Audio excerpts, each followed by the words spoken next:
Hi, everyone. I wanted to come on here and say hi to all of you and tell you how much I miss you. I miss seeing your smiling faces and laughing with you and having fun and watching you learn.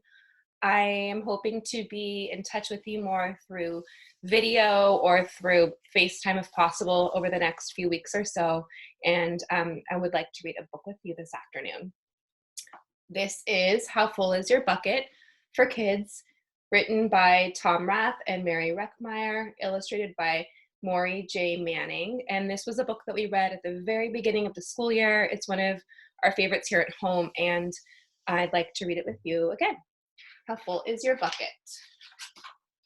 I'll try and show you the pictures. Felix was putting one of the last blocks on his tower when his little sister came in. "I want to build with you," she said. Felix scowled. "Go away. You're too little."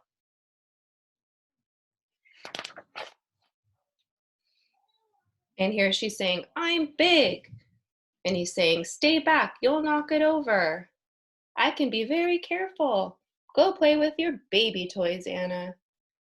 And she's imagining drawing a picture of him and scribbling all over it. And then she goes thwack and kicks over his tower. "Grandpa!" Grandpa shook his head. "Felix, you just dipped from your sister's bucket." Like everyone else, Anna has an invisible bucket. When it's empty, she feels bad. But when it's full, she feels great. Didn't you ever notice your own bucket? Invisible bucket? Sometimes Felix couldn't quite tell when his grandfather was joking. The next morning when Felix woke up, there it was, a small gray bucket floating above his head. When Felix came down to have breakfast, his mom was in a hurry. "I've got a meeting this morning, and it's almost time to go. Anna, sit still." So Felix is climbing up on the counter, getting cereal. Felix slipped, and choco wheat scattered across the floor. "Felix," yelled his mom, "you should have used the stool to reach that." Felix could feel his bucket tip, and big invisible drips spill out. Drip, drip. "Ha ha," Anna laughed as she crunched the cereal with her shoe. Drip. "Get the broom and clean that up before you miss the bus," scolded Mom. With the school bus honking, Felix quickly swept up the choco wheats and grabbed the last blueberry muffin. But before he could even take one bite, Buster jumped up and grabbed the muffin from his hand. Drip. "Hey, look at Felix's new backpack. My baby brother has one just like it." Drip. "Psst, Felix. Psst, psst, psst. Drip. Watch out, shrimp." Drip. It was still morning, and Felix's bucket felt almost empty. There he is. He looks pretty sad. As he watched his classmates walk into the room, he secretly wished they would trip and fall. That's what it feels like when you have an empty bucket. Felix slumped into his seat and waited for something else bad to happen. Mrs. Bumblenickel walked slowly up to his desk and handed him a paper. He could hardly bear to look. "Felix, you wrote a wonderful story. Would you please share it with the class?" Felix grinned and felt a big drop land right in his bucket. Drop. Here he is reading it out loud. "The Gigantosaurus Who Wanted a Pet" by me, Felix. The class grew quiet. They laughed at all the right places and oohed at the scary parts. When Felix finally read the end, everyone clapped, even Emily, who sat next to him and didn't usually like dinosaurs. Felix felt a whole shower of drops land in his bucket. Maybe the day wouldn't be so bad after all.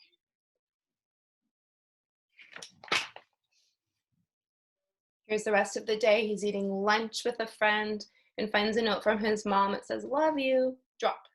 Team captains today are Veronica and Felix. Drop.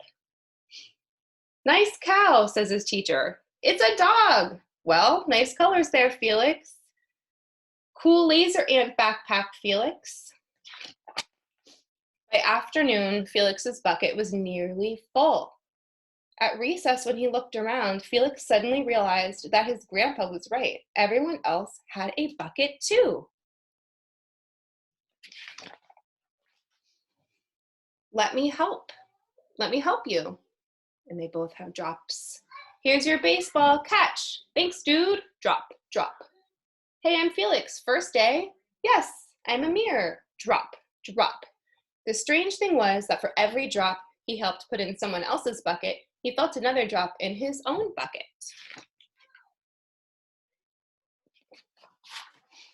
When Felix burst in the door after school, he shouted, "You were right, Grandpa. I do have a bucket, and I understand how it works."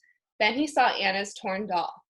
"Bad dog," he almost scolded. But then he thought, dogs might have invisible buckets too. "Your doll will be okay, Anna," said Felix. "Mom will fix her." Wah! Until then, do you want to help me build the tallest building in the world with my blocks? And so they did. So first graders, I want to remind you that while you're at home with their families, to try putting drops in your bucket and your family's bucket. And I hope that you are teaching mindfulness to your family at home. If you today for a challenge can teach your family about sitting in a mindful body, I have our mindfulness bell, Tibetan singing bowl right here. This is the one that I use with Penelope and Rafa. And right now, put on a mindful body. So sitting crisscross, straight back, put your shoulders up and back, relax your body. You can put your hands on your knees or in your lap. Let your eyes close or look down, and I will ring the bell one time. And today, when the sound of the bell ends, you can put your thumb up by your heart. Ready? Please put on a mindful body. I invite you to close your eyes or look down.